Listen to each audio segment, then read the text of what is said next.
Good evening, everybody, and welcome to the start of a new season here on the Global SimRacing Channel. It's BMW Race Driver Eseries Season 2, and its first time being broadcasted here on Gsrc. We're headed to Michelin Raceway Road Atlanta, kickstart our 10-round calendar, and bringing you through the season. Myself, Ryan Jones, Joe Peak behind the director's chair, behind the screen, and Weihan Chan alongside me in the commentary booth. Dougie Beard, the man responsible for all of the cameras you see being used by Joe Peak, of course. Now, let's have a look and go for a roller coaster ride around this Atlanta track with our Gsrc track guide.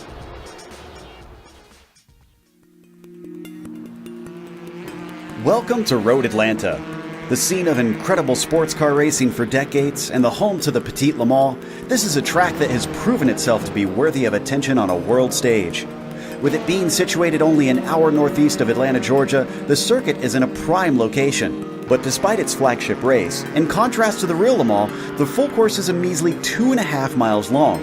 The club layouts also clock in at just under 2 miles.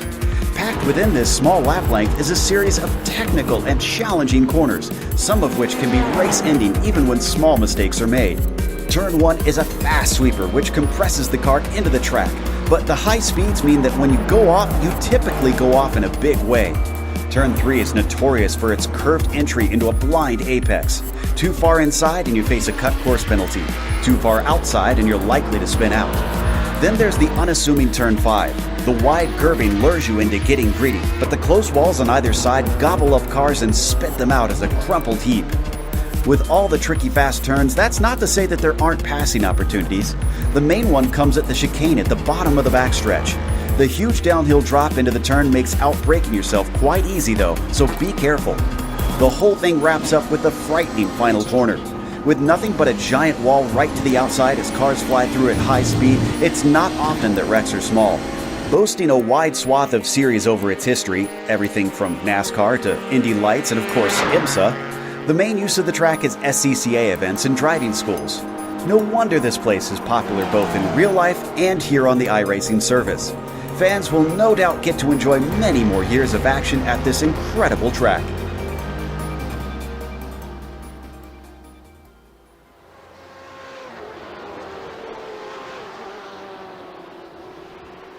Rolling hills and Road Atlanta make way for a beautiful racetrack with a lot of scenery to look at and a lot of elevation change to contend with. And Weihan, what more can you tell us about this 4-kilometer circuit?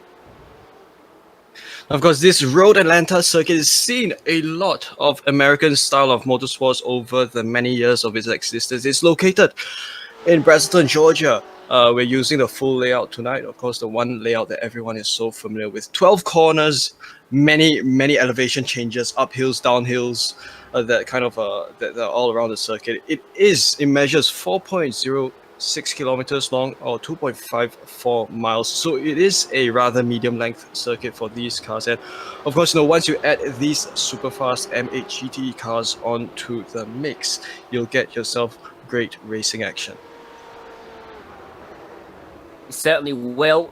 As we continue to go through our pre-race, we have to thank the people that make this possible. Big thanks go to the team at Express Hydraulics, who import and stock a wide range of hydraulic accessories that you can get what you want when you want it. And established in 1996, Headcase Designs has one goal: paint quality helmet art for racers and the general public at an affordable price.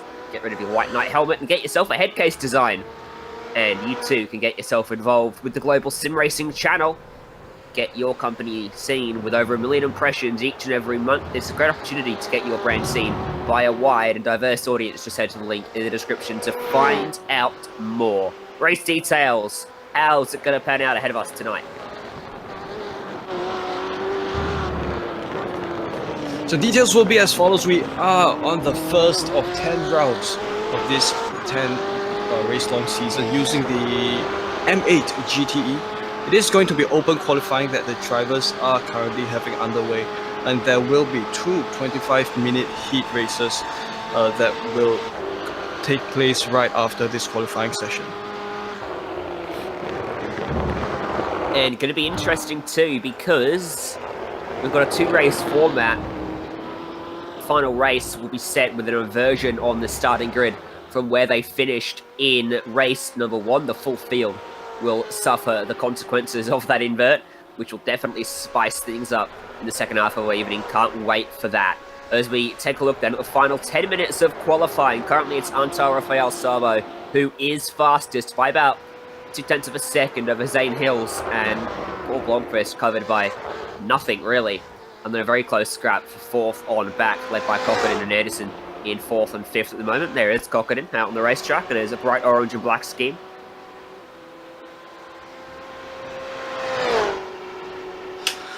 Oh, certainly great to see so many different paint schemes on the field. It is interesting to see this orange paint on the M8 because usually we are used to seeing the white and blue paint schemes with the original M8 paint scheme. So he has a lap time previously of 1:18.81, so that did set him in 4th. So we'll have a look if he does best his lap time as he comes across the start-finish line. Unfortunately, he does not, and he will still remain in 4th position.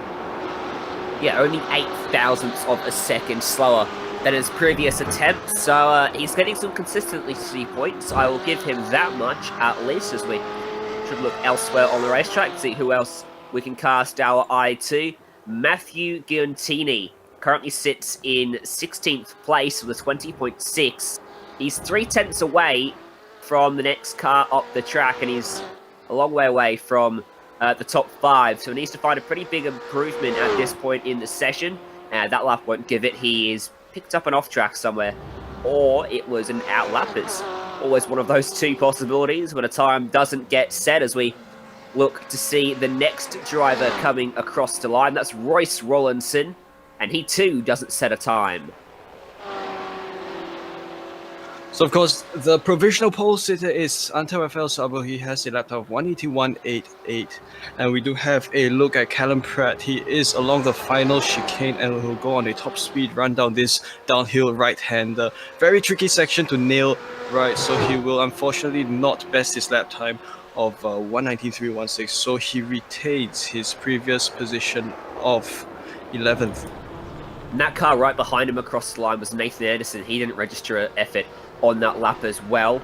So a few drivers potentially have just reset back to the pits and are getting themselves back underway, as Anderson and Cockerdin just had a coming together up at turn 3, as well as Anderson slid back onto the racetrack. Cockerdin had nowhere to go, so they'll have to go back to pit lane and retry. Sabo trying to go faster again. He can't. He's 0.7 off. That would have put him about 5th if he hadn't got the time he's already got up his sleeve under his belt, which has him a 10.5 clear up at the front.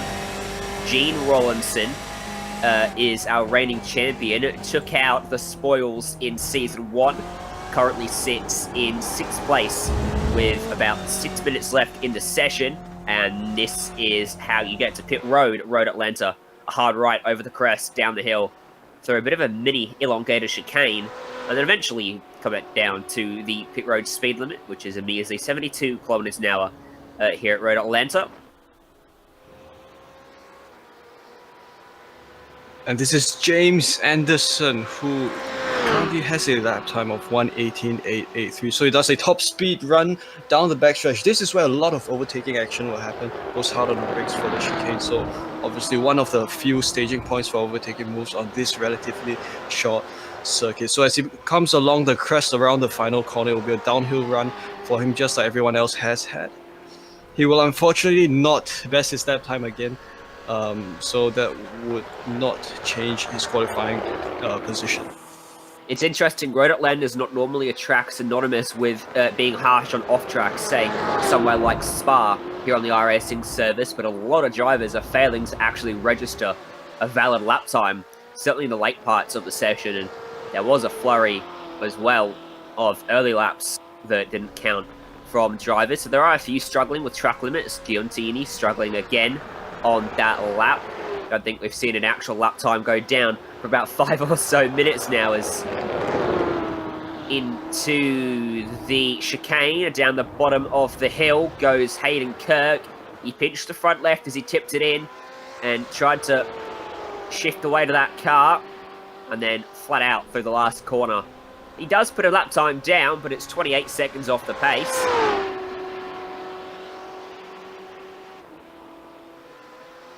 And we're back with James Anderson. He comes upon the final chicane once more, as with the same place where we caught him the previous lap. So same choice of line he takes over the final corner. He will come across the start-finish line. Is he going to beat his lap time? Unfortunately not. He misses out by approximately 0.4 of a second, so he still holds on to a provisional 5th position.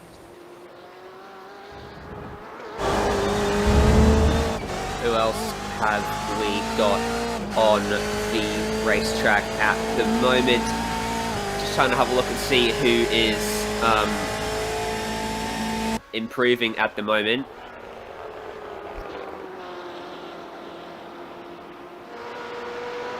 Rollinson, one of the two Rollinson brothers out there on the racetrack. Gene, of course, the faster of the two, based off previous season form. Wonder if Royce will have something to say about that. In fact, I say brothers. I shouldn't say that. I don't actually know what the relation is. I would assume they are related, of course, with a name like Rollinson. Could be brother and brother, could be father and son, could be cousins, who knows? So maybe we'll get some confirmation on that in the coming days before round 2. Taylor Cockerdin, about him as he comes down the hill into the final corner, grabs some of the grass on the entry, spins it, and just nudges the fence. And oh boy, Sean's driver just had a fright of his life, and that does ruin his lap as well.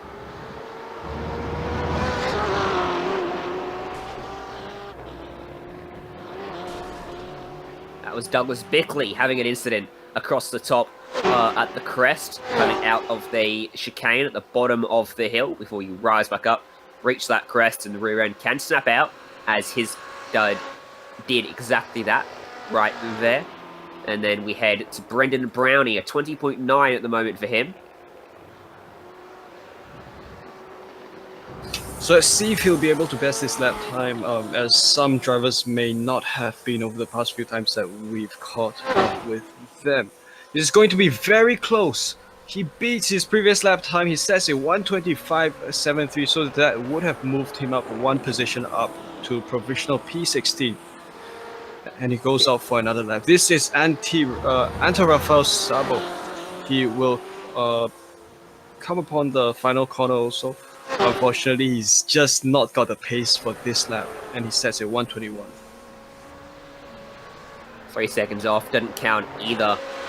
Someone coming out of the pit lane, Douglas Bickley's back out on the track after his spin a moment ago. Sabo himself spins it through turn 1 and nudges the concrete as we head to Nathan Anderson as he comes over the crest. An 18.971 on his last lap, an 18.926 his best lap. Is he winding up for an improvement this time? No, lap doesn't count. Wow, how many laps are not counting today? It seems more than are, certainly at this stage. Oh.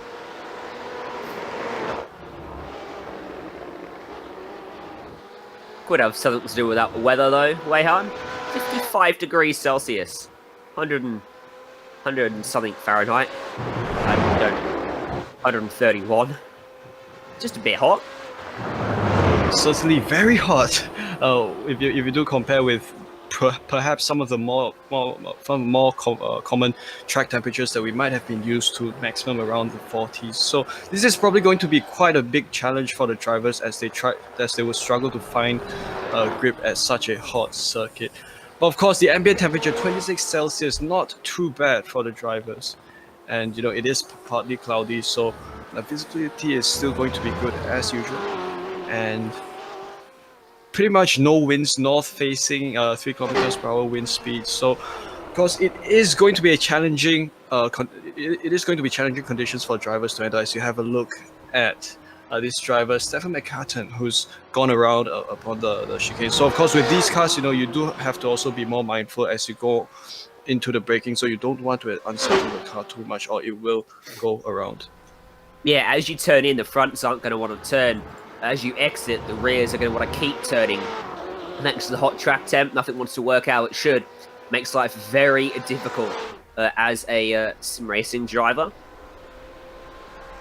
Especially as you can't quite feel how the car's reacting underneath your butt as you could in a real car. But that's it for qualifying. Let's take a look at how they grid up for race number 1. Antal Rafael Sabo's got the pole. Zane Hills will start alongside him. Paul Blomqvist and James Anderson share row number 2, ahead of Taylor Cockerdon and Gene Rollinson on row 3. Nathan Anderson and Stephen McCartan starting 7th and 8th. Royce Rollinson and Jonathan Yvart make up your top 10.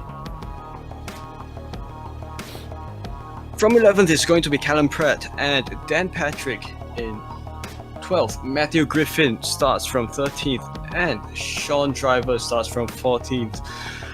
Jonathan Shapley, Brandon Brownie, Matthew Guntini, Hayden Kirk, and Douglas Berkey. These drivers round off your grid of 19.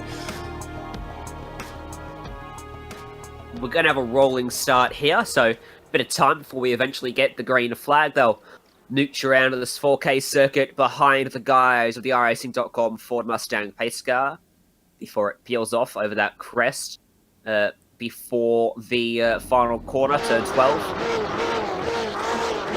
Talk us through the challenges then of the elevation change on tracks like this. Road Atlanta has a lot of it, and it does create, I think the biggest issue with that is blind corners, Weihan. Sure, so certainly one of the more blind corners, the key corner that drivers will have to look out for would be turn 3, the right-hander that you don't exactly see the apex as you come towards it. So usually drivers, what they do is sometimes they'll brake a little earlier and preempt where exactly the apex is in order to take the turn in. So that's one of the places where, you know, if you carry too much speed, you might have to use a shortcut runoff in order to save your car. You can also head down towards the SSS where you'll try to carry as much speed as possible, and down towards turn 5 where you have that left-hander with that generous amount of curb along the outside. And further on, you have turn 6 and 7 where it's all about trying to carry as much speed as possible, trying to carry all that momentum onto the backstretch, and that'll be one of the major staging grounds for overtaking. Then you come onto the tricky final few corners where you have the chicane, turn 10 chicane, as well as the crest and downhill turns 11 and 12, where it's all about trying to keep a tight line and not touching the grass as you take that corner. So obviously that little roller coaster after turn 3 where you go down the hill through the S's back up towards 5 and 6. You don't really want to go side by side through there. It's a very tricky section, even by yourself, to go fully committed. And on cold tyres could be even trickier. So drivers will need to sort themselves out pretty early on through the sweeping turn 1 and the kink that is turn 2, so that they don't end up side by side and potentially running into very early issues. It's only a 25-minute race. It's a relatively short dash until we reach the checkered flag, and it's going to be an all-out sprint for these drivers. No pit stops required. Remember, finishing order of this race will set the grid for our second race, but I don't think we'll be seeing any games being played. You want to get the most points you can possibly get. Look at the drivers now, weaving down this back straight, trying to work some temperature into their front tyres, gassing it up as well. You see the front ends dip down as I hit the brakes, getting some rear tyre temp in, getting some brake temperature in, and Sabo almost getting some temperature into his head there as he grabbed the grass and almost had an embarrassing spin.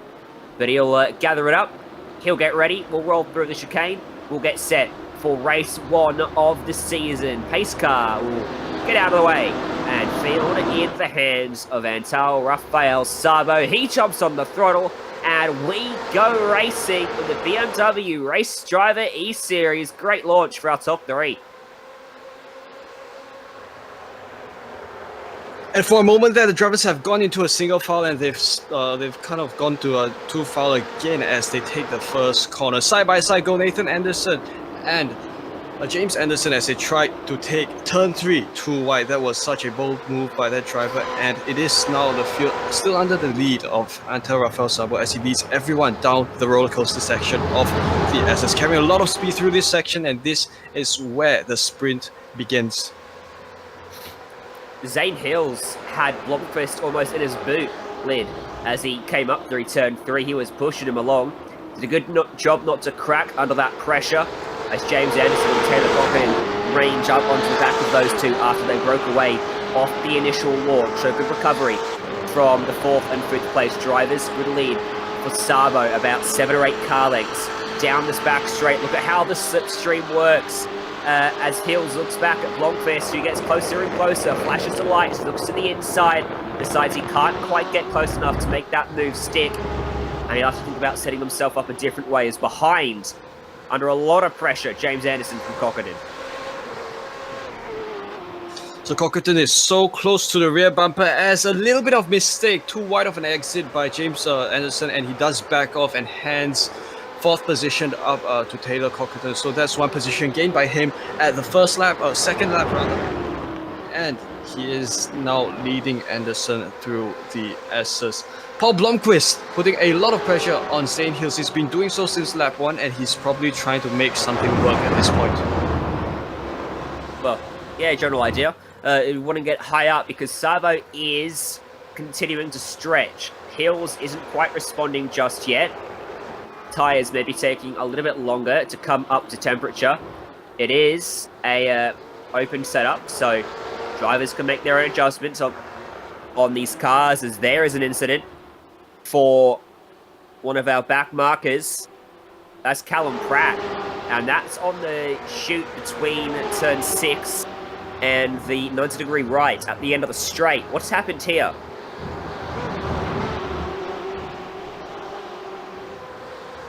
Ooh, so what's the case nasty. of using the exit a little too much? Sorry, Ryan. Go ahead. Yeah, that unfortunately unsettled his car, and with that corner, you do get a generous amount of exit curb that you can use. But of course, if you use too much of it, once you unsettle your car, it does become difficult to recover the car. This is Blomqvist. He's made his way up to second, and Zane Hills has gone down to third, and we've also got some battling that's just taking place right behind them. That was a good move from Blomqvist to get up into second. Did it nice and cleanly, and there was no real risk involved with that as Hills throws it up and over the curb on the outside, just like Pratt did. He gets away with it though, and now this gives a run to James Anderson. He shows the nose. Hills is not bold enough to shut the door, leaves it firmly open. Anderson says, "Thank you very much, that's too easy. I'll take that any day of the week." He goes through into P number 3, and that means Hill has lost 2 in just half a lap. Might have an opportunity though to come back down in the braking zone. He's got the momentum, and he's going to be given the inside here if he wants it. Last of the late breakers. Zane Hill's going to take it back, so a good fight developing. The last step on the podium here. Look how it's brought everyone else up into the picture. And once again, James Anderson does think of taking it back, but of course the inside line through that final corner wasn't exactly the fastest for James Anderson, and he loses yet another position to Taylor Cockerdon, who's gone for the move up to P4. This is going to become a possible 4-way battle between the cars from from 3rd to 6th. Too wide between Nathan Anderson and James Anderson, so Nathan moves up another position to take 5th. They are brothers, and something may have happened to Sabo is showing a second. He is second. So our race leader's made a mistake. He's dropped behind Blomqvist. We're going to see a replay here to see what's happened, because he was leading comfortably, but turn 1 made it not very comfortable at all. Out into the grass, had to shortcut the circuit. That will have given him a slowdown, and it's a slowdown that ultimately means he has to relinquish the lead of the race, but it's not a big margin that Blomqvist has got. Sabo is still right there with him. There's the full replay, just on the exit, drifted a fraction too wide, and once he touched that grass, he was gone. But back at live pictures, we should have a look at Cockerdon and Zane Hills for P3. Cockerdon turns it in, Hills' car is still there, bit of contact, and Cockerdon's going to lose out here, and Anderson, not James, but Nathan's going to go by with a bit more contact, bumper to bumper. Getting a bit dicey up here now. Taylor did try to look for another move, another opportunity to break that, to make a position into there, but he currently sits back in 5th where he began from. He's being sandwiched by the Andersons, and we do hear a little bit of contact that's taken place behind. So this has become, this has in fact stacked up to a multi-car battle, which will spice things up. Yeah, this goes from pretty much 3rd on back to 9th place. Hills has pulled a slight little gap over Nathan and Cockerdon, James, Jean, and Stefan McCartan as well, all in this group. Yvart, it's not that far off the back of it as well. That's an opportunistic dive from Chicane. You can see from the chopper cam, he came from quite far back and he pretty much got to the quarter panel by quarter entry, but it didn't have enough of the car to command control of that inside line. And Anderson very firmly turned into the corner. Up at the front, here comes Sabo, taking the lead of the race back on Paul Blomqvist and gets it done with a decisive move on the brakes. Blomqvist, I think, recognizing the pace that Sabo has, didn't want to hold himself up because he knows that if Zane Hills gets away from the battles behind, he may start to challenge him because look at this. Hills is getting away while Anderson and Chicane do battle for fourth.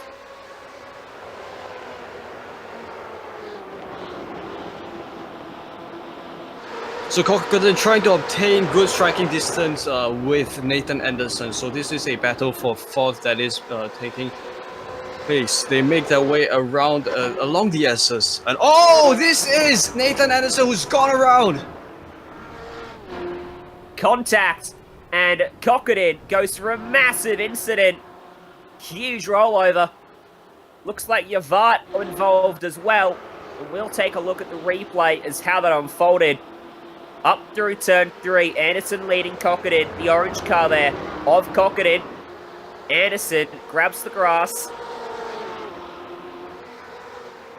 On the entry, it spins him around. Chicane got nowhere to go. He bounces back out, and Yvart has nowhere to go but flush into the side of the bright orange rolling machine. Yikes.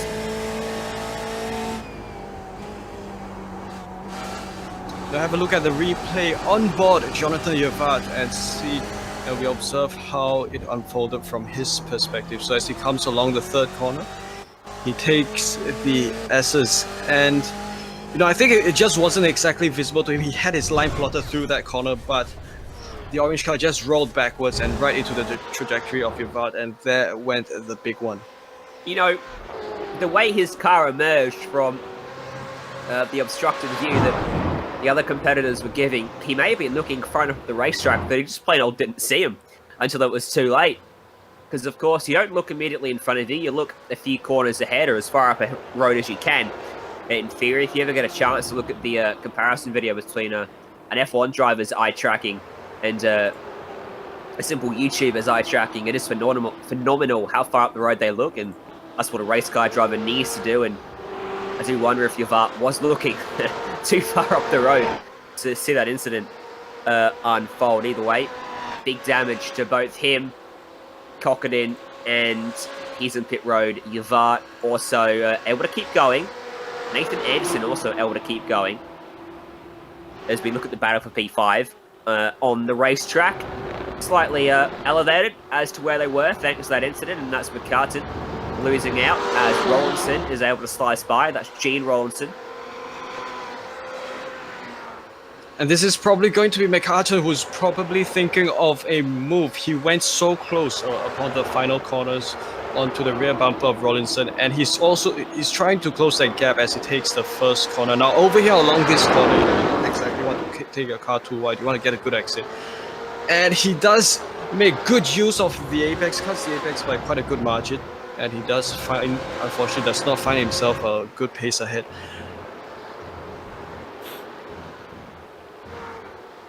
That was a good example of how disastrous the roller coaster section can be when you get it wrong. Nathan Anderson got it just a fraction wrong, and it triggered a big melee.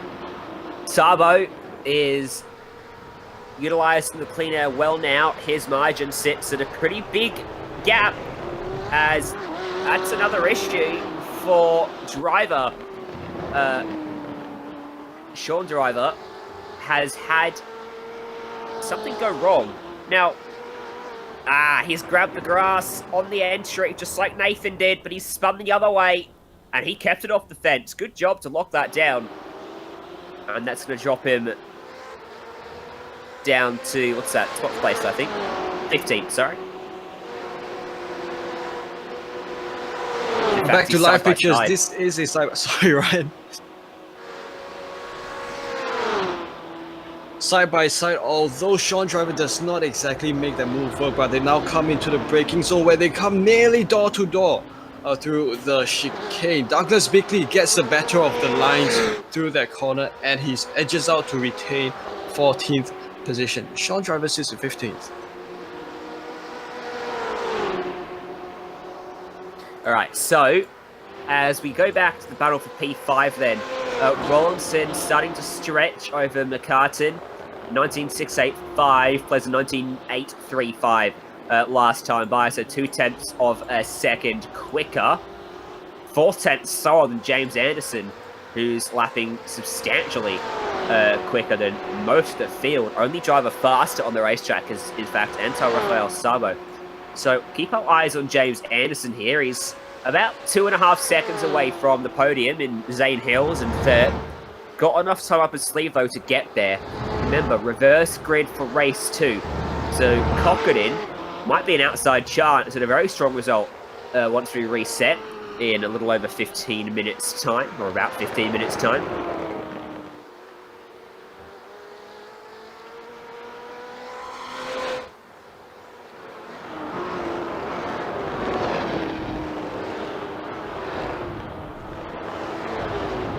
So battle for P10 is happening at this very moment. Hayden Kirk takes the inside line along the final corner, and does he get the faster line across? He does. He closes the outside line and he moves up to 10th, setting Brendan Brownie back down to 11th. So he does try to defend. He does go along the inside line, which is much tighter than the line that Brownie took, and that's enough for him to hold on to 10th position.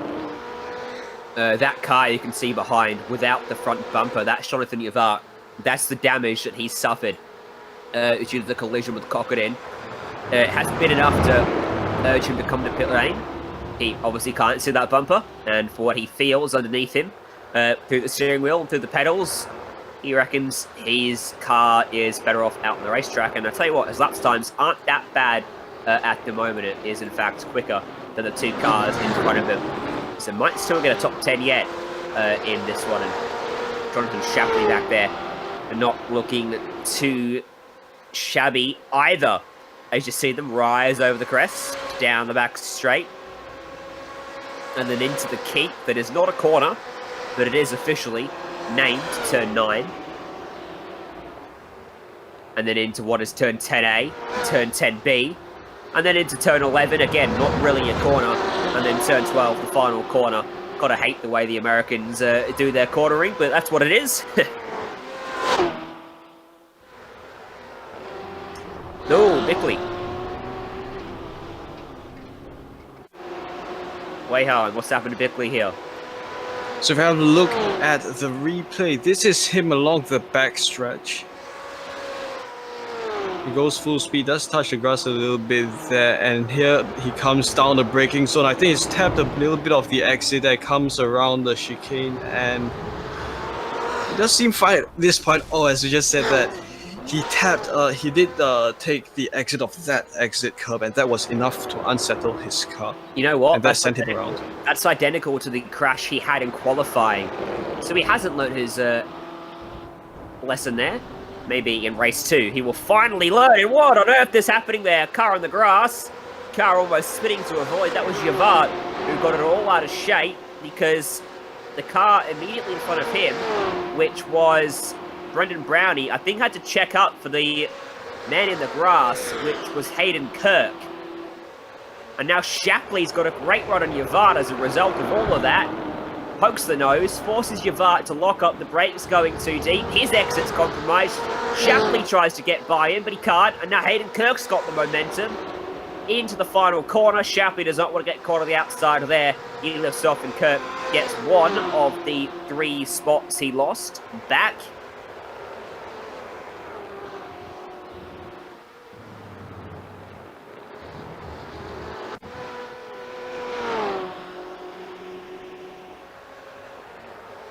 This is Anderson, and he's had an issue. We hear as we come through turn 3. Oh, in front of him. Oh, no. Now, was there contact, or was that connection? So that's Griffin that's run off the racetrack and caused that little checkup. Nathan Anderson This is on board with Griffin as he tips it in, runs wide. Car just did not turn, and then, yeah, definitely got hit. You can see how the car reacts there. So Anderson's ahead for now, but how much damage is on the front of that car, which might slow it down?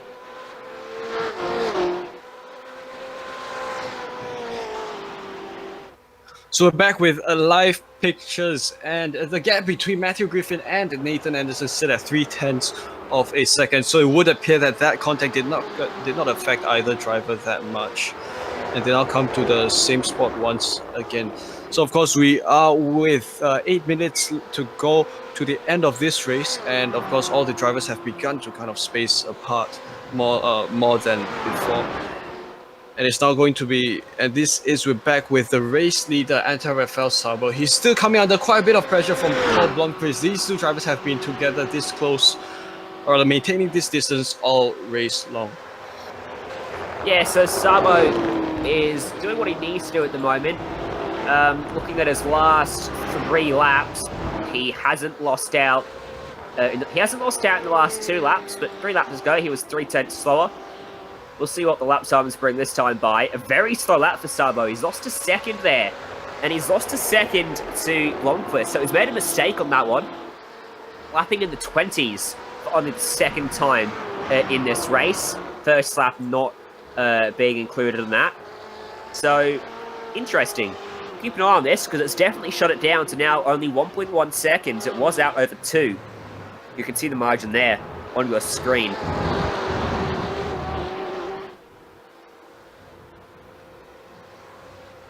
Of course, a little further back is Zane Hills. He does seem to also want a slice of this pie. He is 4 seconds behind Paul Blomqvist. So, of course, that is a bit of distance. He does have some lap traffic that is sandwiched between himself and the top 2 drivers. So there will be a bit of ground that he has to cover before he has a shot at the next higher position. And those 0.2 of a second that he's slower per lap does equate to, a few seconds over the course of 25 minutes. In the battle for P10, Jonathan Yvart is right up behind Brendan Brownie. And Yvart's looking to take this one away. Hayden Kirk back there as well is trying to follow him at a bit of a distance, as Brownie quite slow through the apex. And Yvart able to close right up. Doesn't quite get the exit, but as we get closer and closer to top speed, the slipstream will come into play for Yvart. You can see, though, he is suffering from overall straight line due to the way the front of the car looks more like a Formula 1 car with its lack of a bumper, so to speak. He is supreme on the brakes, maybe a bit too supreme that time. Runs wide and gives the spot to Hayden Kirk. He'll get by.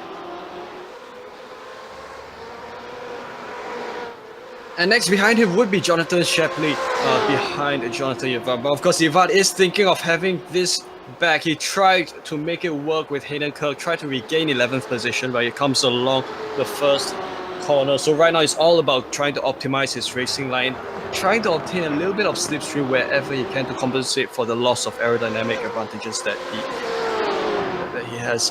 And now as he takes the curbs down the S's, you don't want to take these curbs too much or they will unsettle you, just like how the grass will on this car. Keep a close eye on these guys and their pace and their racecraft, because remember, next time we are racing in a few minutes' time, they are going to be in front of the guys who finish up inside the top 5. So a chance for them to get a bit higher up in the order. Further up the road for P7, Nathan Anderson and Matthew Griffin are still duking it out. I think Matthew Griffin might have actually got by and then proceeded to lose the spot again, because last lap he was 6 tenths slower, and on this lap he was 9 tenths quicker. Just coming over the radio as well and just let Nathan Anderson know that his steering is bent, so he has picked up some pretty significant damage to bend that steering. Obviously not enough to affect the pace of his car, but it does make things a little bit tricky as a driver, doesn't it, Weihan? It does just make things a little less intuitive, because what you used to remember, as the straight line is now kind of kinked to one side, so that does mean that you have to readjust your driving style as to take some of the more difficult corners, and that is the predicament that Matthew Griffin does have to face at this point. Yeah, I just hopped on board for a quick second, and it's right hand down by about 5 degrees. Not much, but it does mean he has to put a little bit more steering input in to get around any of the right-handed corners. Brownie using the curbs up and onto the straight. That's not going to give him the best run, but as we've seen, he doesn't really need to get a good run because damage is affecting Yvart, but it's not Yvart that's behind him, it's Hayden Kirk. So that run might have been very handy indeed, albeit he won't get it. He's not going to have it, and he might lose out on the spot. Down here in the braking zone, he does. Hayden Kirk, very good on the brakes. Just pinches the front left at the end of the stopping zone, but he's able to pull it up nicely.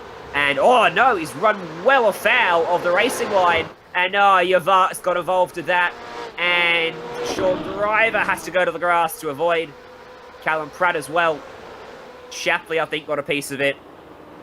And there's Yvart's car. We'll go to the replay here. So, you can see Kirk just completely missed the line through the crest. And then Yvart tried to get to the inside. He got covered off, and then... How do you call that one? Wait, how? It was just everything in order, but it's just suddenly fell apart within a matter of moments. So we do have a little bit better. It did initiate from from that car, who did go wide along the entry, and because he went over the grass, it did unsettle him, and what all of that resulted in was Yvart facing a second incident, which now has hurt his racing chances much more. Great job from Driver to avoid that and not have an incident of his own as he ended up out on the grass. But Yvart will be hoping for a much calmer second race, because he's had a tough old go of it in this one so far today. That's the second time he's come afoul of someone else's mistakes. Sabo has really turned up the wick in the last lap or so. In fact, I think Blomqvist has made a mistake because the gap's extended by a further 3 seconds on this lap alone, and he'll see the white flag next time by, and it'll be a relatively cruisy final lap for our race leader. Although of recent motorsport events or anything to go by, it's never really over until that checkered flag falls. Thankfully in iRacing, punctures are, well, even rarer than they are in Formula 1.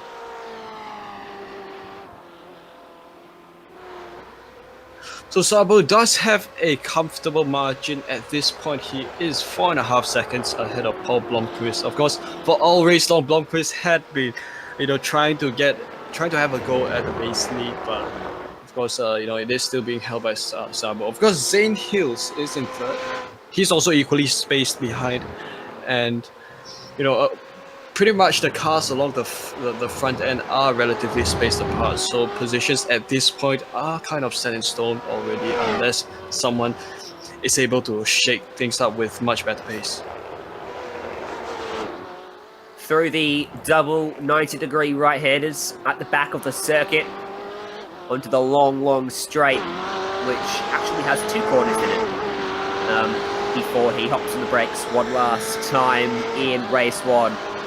The good news is it's pole to the checkers for him. Wasn't quite straightforward. He had to fight to get the lead back. The bad news, well, now he's going to have to start dead last in our second race, but he's got the pace. That's what matters. At the end of race 1, round 1, it's going to go the way of Antail, Rafael, Sabo. He picks up the checkered flag. He gets it done here in Road Atlanta.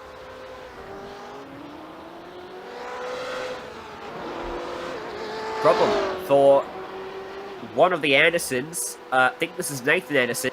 It is going slowly, and he's lost 1 spot to Matthew Griffin. Wonder if there was contact between the 2 of them. We know they were very close together on the racetrack.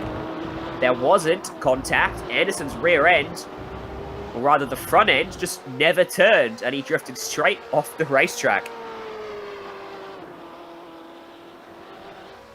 And Nathan Anderson will come home in 8th. And this is a final lap battle, final corner battle between Sean Driver and Guntini. So this is a very, very tight battle, and it's going to be either driver's fight, but it would appear that Sean Driver has obtained the edge ahead of Guntini, and he will come home in 10th ahead of the other two drivers. And that'll mark the end of race 1. We've got a 5-minute warm-up before our second race kicks into gear. So what we'll do is we'll go to a quick break here on the Global SimRacing Channel. And before we get to that, we'll have a look at our results for Heat 1, shall we? So Sabo gets it done.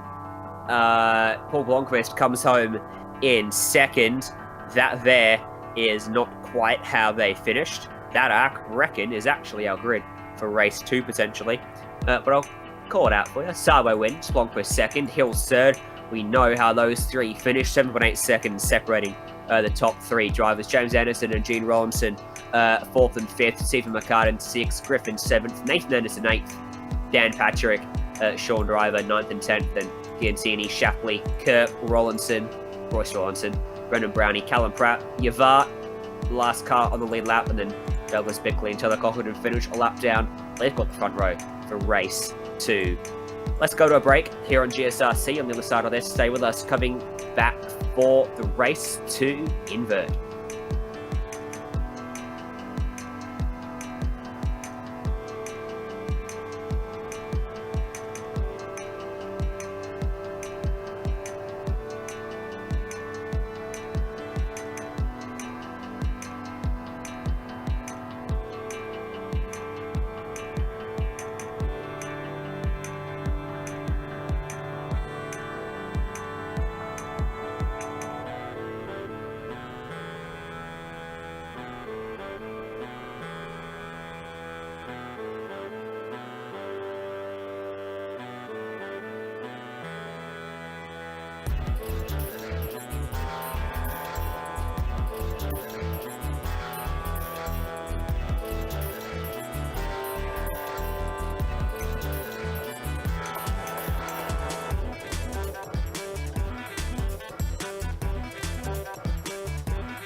Welcome back to a sizzling Road Atlanta circuit road, still 52 degrees out there on the racetrack, and the racing still being brought to you by Express Hydraulics and by Headcase Designs.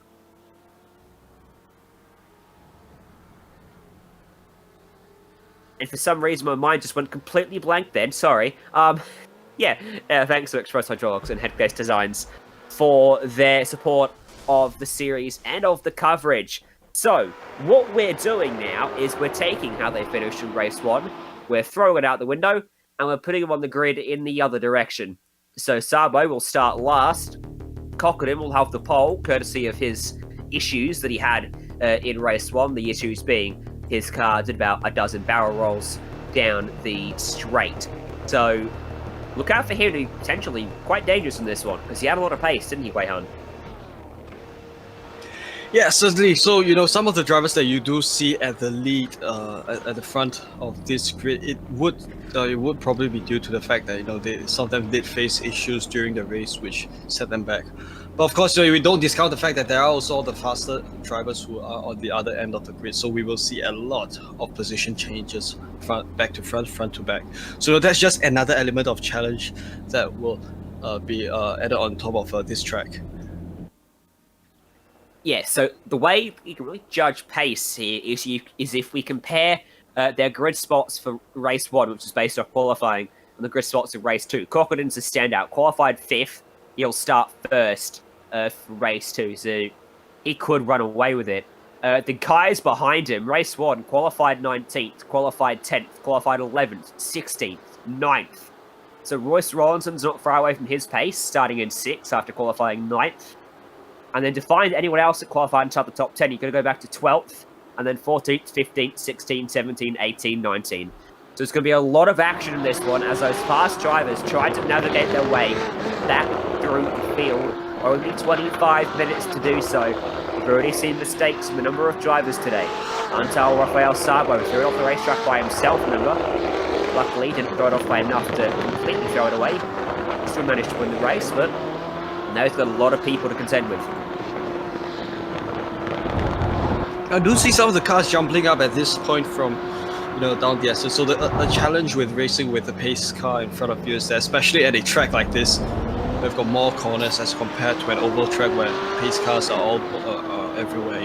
You do have to maintain some of that safety distance ahead of the cars ahead of you, and good time also for the drivers to weave a little bit to get some heat into the tires in order to get the most optimal race start in just a moment. Yeah, the idea of driving side by side with another competitor at a measly 100 kilometers an hour seems to terrify some drivers on pace laps, and we often see drivers single file themselves out through corners such as hairpins or the chicane, for example, here turns 10A and 10B, which we'll come up to in a moment, just to eliminate some of that risk factor of someone getting it wrong and giving you damage before you even get to the start. So, Douglas Bickley had an issue in qualifying, recreated that issue in race 1, now has a real opportunity to reset his mind and look forward. If he looks forward now, all he sees is clear track, ignoring that pace car. So, he can settle into second and potentially follow Cockadin to a pretty healthy margin if he plays this right. So too a lot of the guys immediately behind him. As we come out of the chicane, let's get set for race 2 then. And race 2 is underway as Cockadin jumps early and jumps out well. Jumps out very well. Bickley did not go with him at all. And we are racing for our second race of the evening. Immediately, Calum Pratt looking to get by Bickley, and he'll do so as behind him there's contact, and Pratt's going to go for a slide as Yavar just got into the back of him. It's going to be an unfortunate end to the race for some of the drivers due to this incident. And around goes Brandon Brownie as well over the crest of turn 3. And we've already, at this point, we've lost a handful of drivers from the pointy end of the grid. So, of course, Taylor Cockadin is your current race leader with Douglas Bickley and Jonathan Yvard, who has in fact moved up to second, and Douglas Bickley is in third. Yeah, Yvard got it done at turn 1. Don't forget, Royce Rollinson hip checks Bickley out of the way And now Nathan Anderson wants a piece of the puzzle. Piece of the pie, maybe even. As he's pushing and forcing his way to the left-hand side, which is the inside of the braking zone up here. Anderson's got a lot of pace, don't forget. Qualified 9th for our first race, was racing towards the front, had a few tussles, fell down the order, locks it up, forces Rollinson off the racetrack. That's not a clean move. Rollinson will lose out to Bickley as well. Anderson will continue on his way, and behind them, they're stacked up behind Guntini, Hayden Kirk, Dan Patrick, G. Rollinson, all trying to sort themselves out.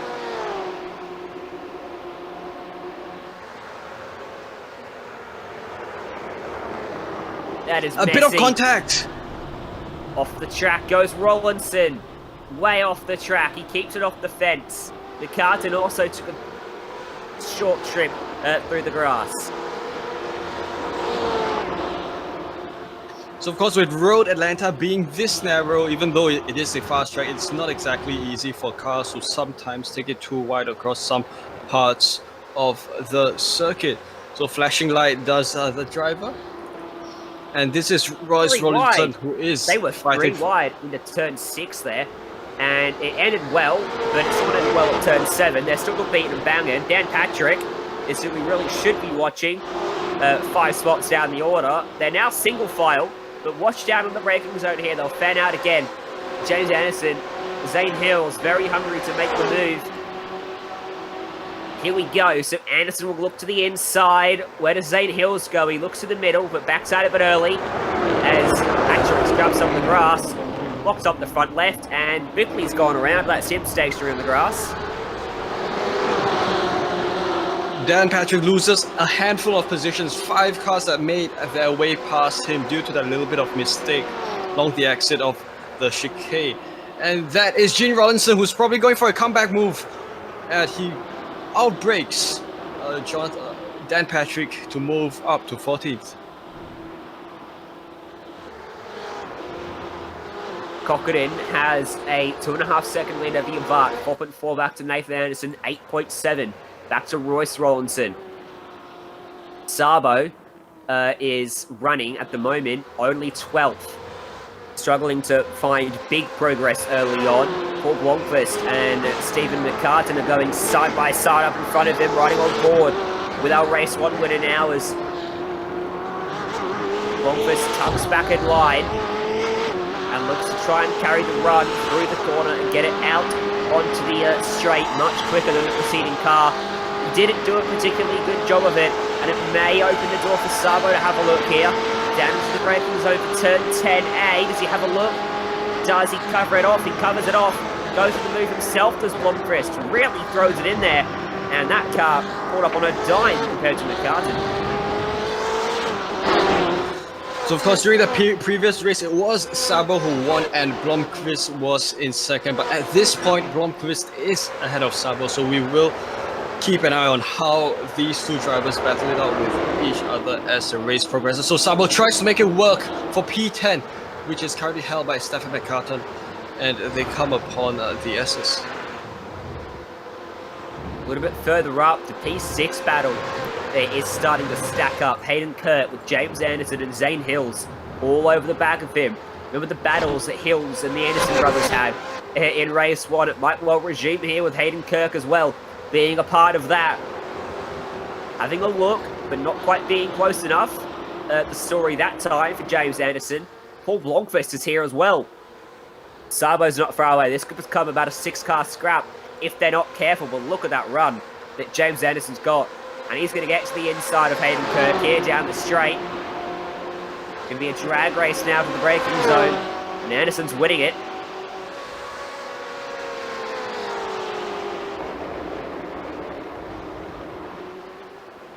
That's fantastic stuff on the brakes, nice and clean. Not even a hint of a lockup. And takes that spot away and now puts a car between himself, Hills and Blomqvist. Who gets into the back of Hills, who somehow hangs on to it. That is extremely lucky. That car was sideways coming into the last corner. But also such a close shave as they come bumper to bumper once again. This is going to be a very close battle for P8, which Blomqvist, he comes along the inside of St. Hills, and he makes that one position move ahead. Of course, that was after some contact, and you know, sometimes things like these do happen. So Blomqvist has Heidenkirk on his crosshairs for his next position gain. Good stuff. Good opportunistic move to get by Hills after he was having a look at Kirk. Hills tries to come back at him. That was even more opportunistic. He got into the back of him. And Blomqvist was actually on two wheels for a moment there as he slid over the curbs as well, which propped him up and off all fours. Starbo now going to be the beneficiary to that little tap as he pulls up to the back and to the right-hand side of Hills. We'll get the slipstream off the back of Blomqvist's bright yellow and white machine as well. Gets by, clears him, covers him off, moves to the inside, and he hasn't quite pulled it up, and that was almost spectacular, but still a good move nonetheless to take one of those spots away. And this is actually Zane Hills turning the heat up on the two drivers ahead of him. So Zane tries to go along the inside. Is he going to pull this off along the inside? Unfortunately, not close enough for him to send it in along the inside. And no, these drivers are just so close with each other. They average around like 2 to 3 tenths of a second between one another. At the same time, we've also got McCartan, who's also gaining on Zane Hills. This is wonderful for James Anderson. Remember the move he pulled on Heidenkirk and just put a gap between himself and those guys. He's really racing on this one. He's driven away from them. And now he's racing much further up the order. Almost getting by Guntini. Kirk doing a good job at the moment to hang on to his starting position after finishing 13th in race 1. Currently on track for a decent top 10 finish. Still 17 minutes to go though. Biggest movers in this race, it is James Anderson up 10. Nathan Anderson up 9. Blomqvist, Sabo also up 10 spots. McCartan makes the move on Zane Hills. This is the battle for P10, which is happening a distance behind. Yeah, they've fallen off the back. A good array of battles, sorry, Ryan. Yeah, they've fallen off the back of Kirk, Blomqvist and Sabo due to that little exchange. As there's Blomqvist up the inside of Kirk, gets it done. No, the exit was slow. Kirk gets into him. Sabo ends up in the grass and collected by both McCurtain and by Gene Rollinson as well. This was a huge pile-up, and it's cost even more drivers the opportunity to contend for the lead of the race. They've actually thrown the caution flag for that one.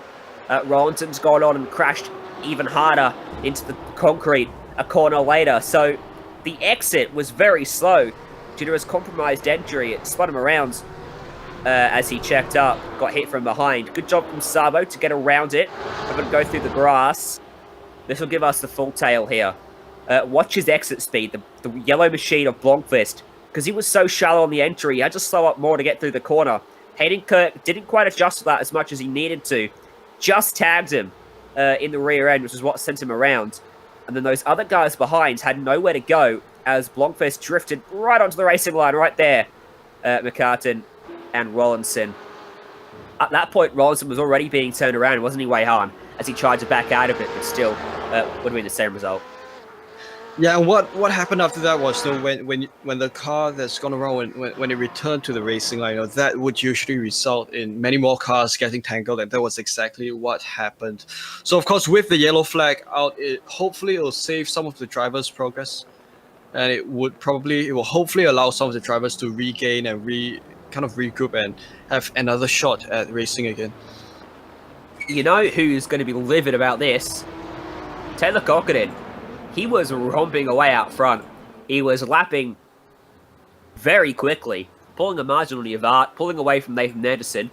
Now they are going to be right on his bumper for this restart, and I don't know whether the pace he has outright is enough to overcome them to the point where he can pull a gap again. Now bear in mind that Anderson's got to start from 3rd instead of 12th. He's got those fast guys so much closer to him. Yeah, so Anderson, 3rd instead of 12th. The other Anderson, 5th instead of 16th. Hills, 6th instead of 17th. Our race winner from race 1 is 7th on this restart. Taylor Cockerdin's night on his quest to win the second race just got a whole lot harder. So, of course, we've got 14 minutes of racing to go. Of course, the yellow flag will actually will eat into the actual racing time. So what this means is that drivers will probably have about 10 minutes of racing once this yellow flag ends. So because the safety car lights are still on, the pace lap will go on for one additional lap.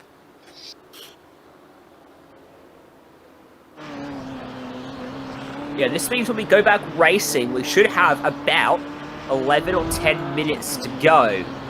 Depends whether the lights go out on the Ford Mustang pace car this time by or not. Of course, cautions in iRacing still work off oval rules. No matter where you are, haven't actually fully implemented a road version of safety car periods, and as such, we have another lap to go under this reduced pace, which means we will have a restart with under 10 to go. 10 minutes, that is. Absolute sprint it will be. Something I haven't talked about yet today is one of the great prizes on offer. The rookie prize. A free track day in a BMW E30 race car being given away. You'll get to drive all day long. Matt Griffin will be alongside you as a coach/instructor. And the only caveat to that is you can't have done any real motorsport. And I'm assuming Matt Griffin, being a coach instructor, means it is his race car that he is offering up to the gods as a track day car. Good to see that being up for grabs for someone here who's never got that taste of what it's like to drive a car at speed in safe conditions on the racetrack. And I'll get that chance in a pretty cool E30. Got to compete in all 10 rounds, though, in order to be eligible for that as well. What an amazing prize for the drivers. Now, of course, we still have, or rather, we're now upon the backstretch. So, of course, these drivers, as they're taking the backstretch at a, much lower than they would on a race lap, this does kind of allow drivers another opportunity to stretch their legs a little bit, to kind of regroup and redecide their race strategy once again. Given that the next green flag stint is going to be much smaller, and this would mean that it's more likely than not going to be a short sprint to the finish, no holds barred.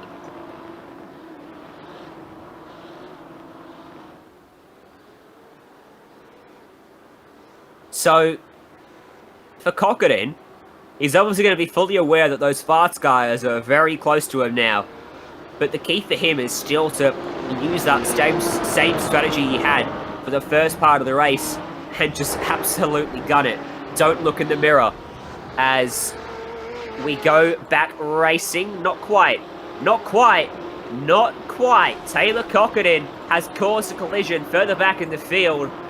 I heard something get damaged. I wonder if he thought we were going to go back racing, because he backed it up and then jumped on that throttle. And a lot of people, I think, caught out by that.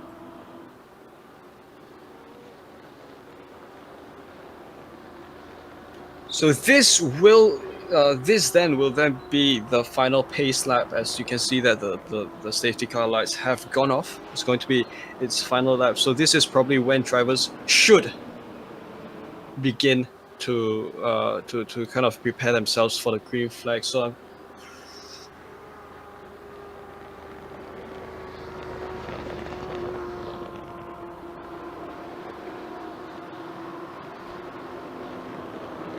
seeing some wave rounds. Go ahead, Wayhan. Yeah, we are seeing some wave rounds for drivers Paul Blomqvist and Gene Rollinson for them to make their way around the safety car to regain one more race lap, which sets them back at the lead lap.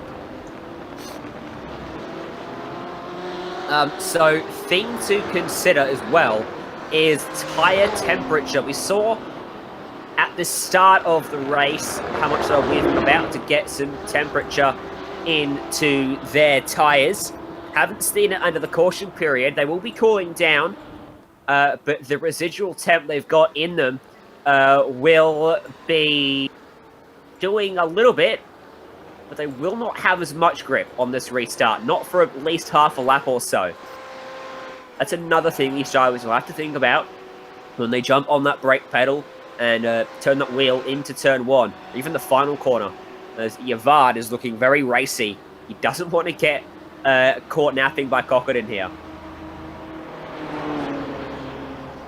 So of course in Raceway we had pretty much a domination by Untitled Rafael Sabo.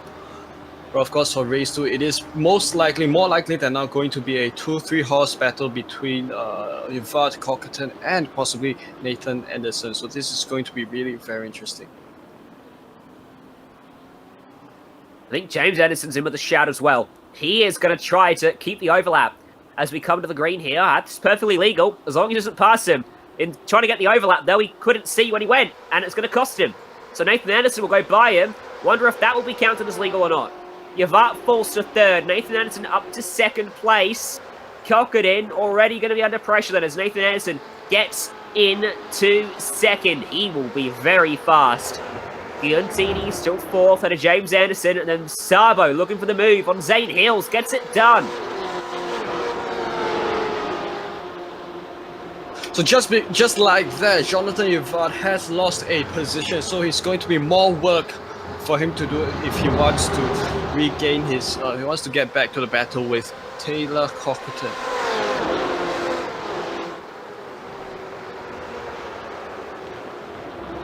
Keep an eye on the lap times then between the top 2 as we get into it. There's 7 minutes left in this race, anticipated about 5 or 6 laps, maybe even less than that, before we reach the white flag and the checkered flag. Down the back straight we run. There's Cockett, there's Anderson in 2nd, Yvat 3rd, Guntini, James Anderson, Sabo picking up another spot. Up at turn 3, don't forget, on the restart. Guntini under a lot of pressure from James Anderson. Sabo looking as well. These two are so fast and they want to use it as covering off the corner as Guntini. He's compromising himself. Got to be careful down at turn 1. James Anderson's closing. He's looking to the inside. Late on the brakes. Dives up the inside. Guntini looking for the crossover. Gonna get it as Anderson drifts off the track. Grab the grass. He makes a mistake. So many today have made already. And that's going to drop him all the way back down to 8th place. Maybe even 9th as Griffin's going to go by him as well. So right now we have a 4-way battle led by Guntini, and around goes Sean Driver. He plunges straight into the concrete barriers, but of course there have been tire barriers that did protect his car a fair bit, and this is going to send him all the way back down the field. This is replay. This is the replay then. As he comes down through the roller coaster section, you can see James Anderson rejoining just behind him after his off-track excursion up at turn 1. And then through turn 6, just misses the apex on the inside, grabs the gravel on the out. And that's a big impact into and on top of the tyre bundles. Back into live pictures. Sabo has got ahead of Guntini. Now he's into 4th place from dead last on the grid. Is he still able to get close enough to win this race? He's certainly going to be close. Gap between the top 2 is 0.8 of a second. Last time by, Cockett was a 1/10.5 quicker than Nathan Anderson.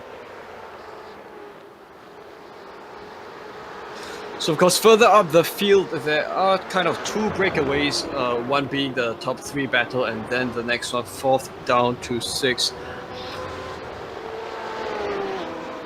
So of course this is Stefan McCartan who is battling for P9. This is a very tight battle that is happening.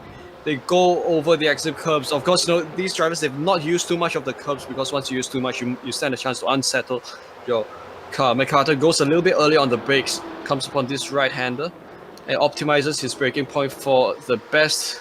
Unfortunately, he's taken a little bit of a deep line through the right-hander. Hey, Nathan Anderson's made a mistake. Yvart's got alongside him. On the run down the back straight, this is golden in the eyes of Taylor Cockett out front. He'll be sitting this in his rearview mirror going, yes, boys, keep at it. As Anderson's able to hold on to the spot. But what has this done to the gap?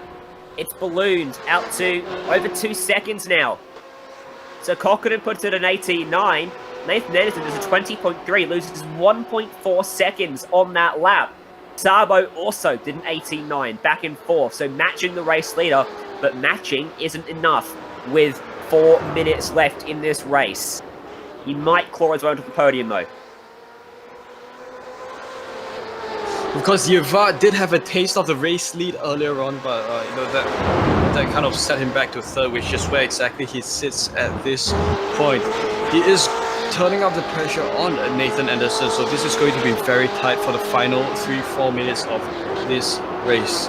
They come upon this first right-hander, and then the second right-hander. They go very close contact between Yvart and Anderson, and this is going to set Yvart further back, and this will mean that until Rafael Sabo has caught up with Jonathan Yvart, and something else might happen as a result of this.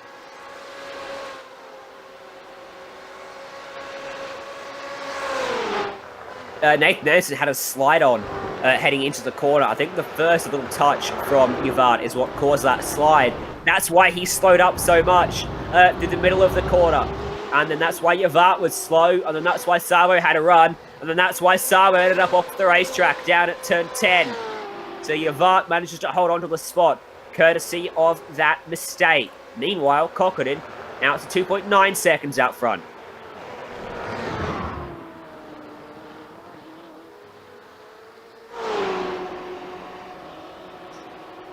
Back in P10, the action's still pretty hot as well. Dan Patrick's got Jonathan Shapley behind him.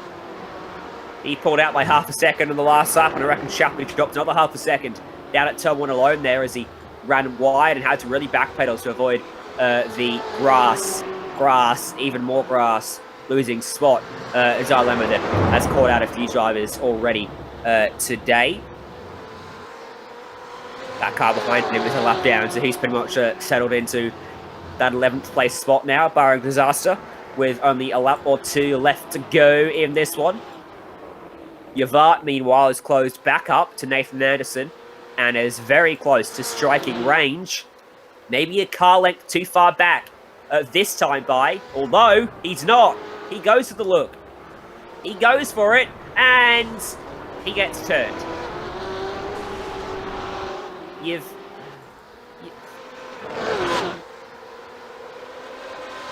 So that puts Sabo up into second place then, from last on the grid.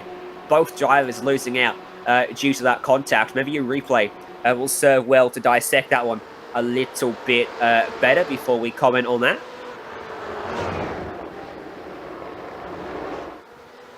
Somehow Yvart ends up worse off in that as opposed to Anderson. Here's the replay then. So Yvart goes for the incredibly late look up at the corner, gets turned around because he turned into the apex while Anderson's car was still there. The beat for the rule isn't really applied when you're clearing them as opposed to going for the initial move.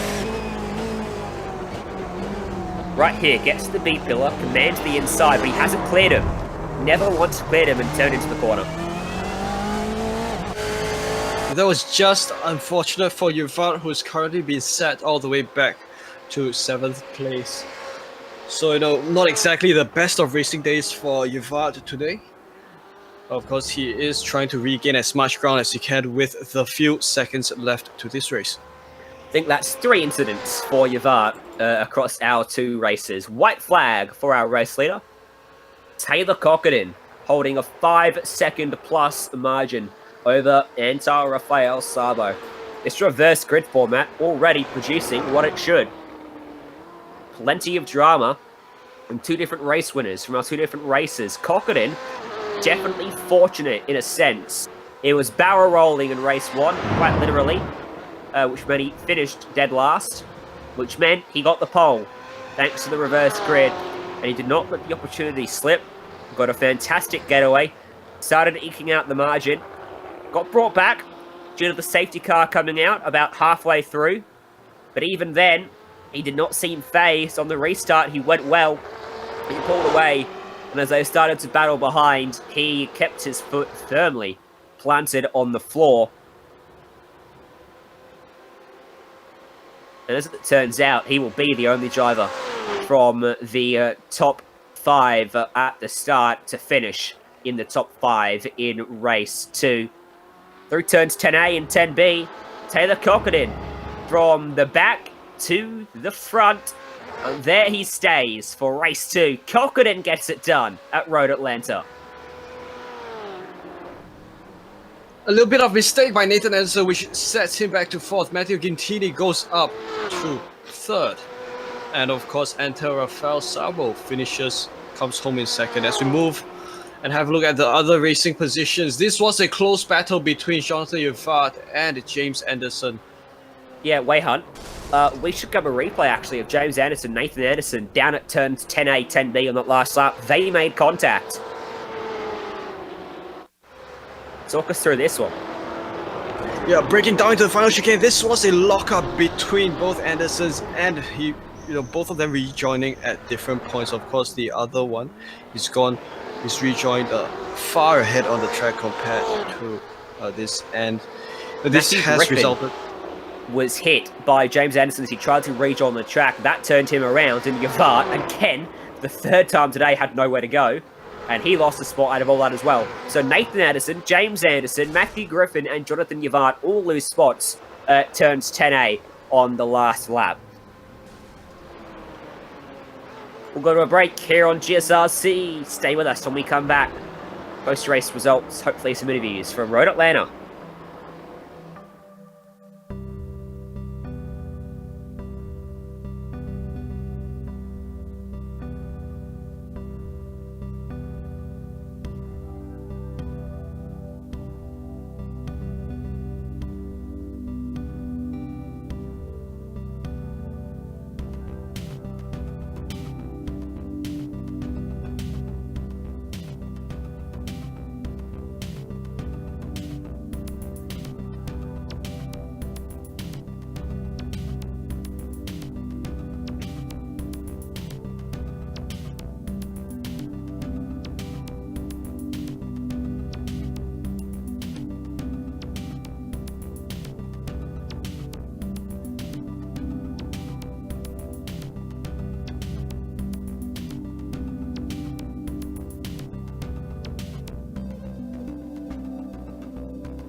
Welcome back to Road Atlanta, wrapping up from a thrilling 2-race opener to the BMW Race Driver Eseries second season. This is how they finished at the end of our second race, which had an inverted grid. Cockerdin got it done from the pole. Sabo climbed from the back to second in the end, 5 seconds away from the win. Matthew Guntini finishes third. Nathan Anderson home in fourth after starting the last lap in third. Stephen McCartan finishes 5th. Jonathan Yvart finishes 6th. James Anderson finishes 7th. Calum Pratt in 8th. Dan Patrick and Matthew Griffin 9th and 10th. Over in 11th is Jonathan Shapley, and Hayden Kerr comes home in 12th. Royce Rollinson in 13th. Douglas Bickley in 14th. Brandon Brownie comes home in 15th. Paul Blomqvist in 16th. Gene Rollinson, Sean Driver 17th, 18th, and Zane Hills comes home in 19th. Of course, there are a couple of drivers who've gone home a lap down. That brings us to the end of our coverage then. At the end of our first round, a lot of fun to call. Can't wait for our next race. Of course, none of this possible without our sponsors, Express Hydraulics and Headcase Design as well, bringing you the coverage today. Thank you to the BMW race driver Eseries for reaching out, letting us call this event. Next race for the series is Phillip Highland. That will be a high-speed battle. But the broadcast isn't possible without the companies that provide the software and the hardware listed here on your screen during the lawn as well. Listed, you can see the screen for how to get a hold of any of them if you want to use them for your own personal good. And thanks to the team with me today, Joe P and Weihan Chan. If you want to find out more about GSRC, you can find it at Global SimRacing Channel on the internet or on Facebook, and at GSR Channel on Twitter, GSRC_Graham on Instagram. Don't forget to subscribe to us on YouTube so you don't miss a moment, and you can see the other races we've got coming up on the screen as well over the next few days and the next week. But for tonight, from all of us here in the booth, thanks for joining us, and until next time, race clean, race hard, and we'll see you on the track.